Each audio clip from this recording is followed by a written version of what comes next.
Why it is that when you speak to a dog or a cat or a baby, you don't stutter?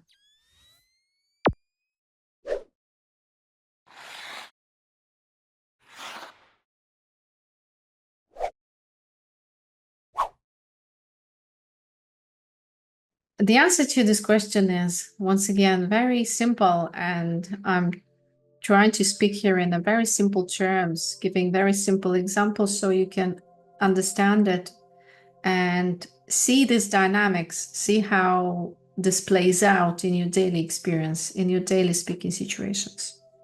So when you speak to a dog or a cat, you don't think what that dog might be thinking about you, because a dog has no opinion.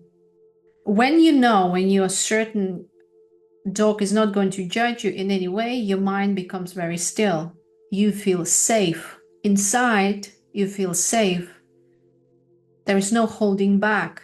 It is not triggered, and your speech naturally begins to flow. You're not holding back because you feel safe inside. Okay, this is one side of it. Another side, when you encounter people, what happens is that you automatically begin to try and guess as to what it is they might be thinking about me. And typically, when we try reading people's minds, typically ideas that come up tend to be negative. They're judging me. I'm going to make a fool of myself. They will laugh. They will be rude, and so on.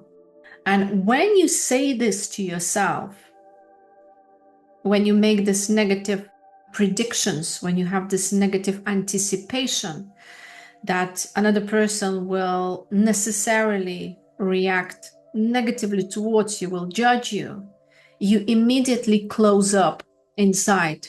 What happens? You begin to hold back.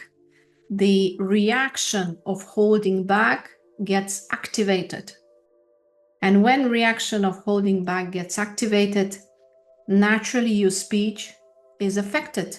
You don't feel safe and you begin to feel inadequate. When you feel inadequate, as in not good enough, what happens automatically is you want to kind of hide. You might still find yourself in different situations, but inside there is this discomfort that makes your body very tense, and you want to hide.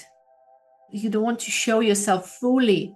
You don't want to express yourself fully because you think, I'm not good enough. They will most definitely judge me negatively.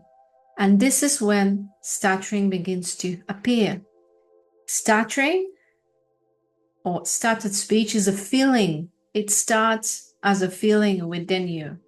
And that feeling of discomfort, of holding back, of anxiety, of fear, it is triggered by the way you think.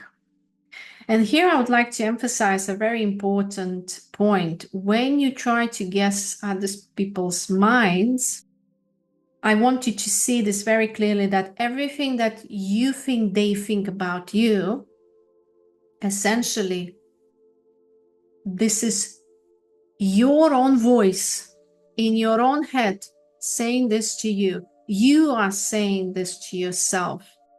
Objectively, logically, rationally, there is nobody there telling you these negative things, these negative predictions, anticipations. You creating the experience of nervousness by telling yourself these negative ideas. There is nobody else telling to you this. Whatever it is that you're saying to yourself before you meet people, before you go into a social situation, you say negative things to yourself. The mechanism of holding back gets triggered. And you know what happens? You begin to hold back. You begin to tense up. You feel anxiety. You feel stress. And as the result, you end up stuttering. Your speech becomes cluttered and stuttered. But the clutter is those negative thoughts. It's only in your mind. So essentially what I'm offering here, what I'm offering to my students is the training of the mind. Once you learn how to speak, once you learn how to think effectively so that your thinking process gives you necessary experiences that you can have and fully deserve, this is when things begin to change. Stuttering is a mind-created predicament. And if you wish to disassemble it and dissolve it eventually over time, this is done through training of your mind.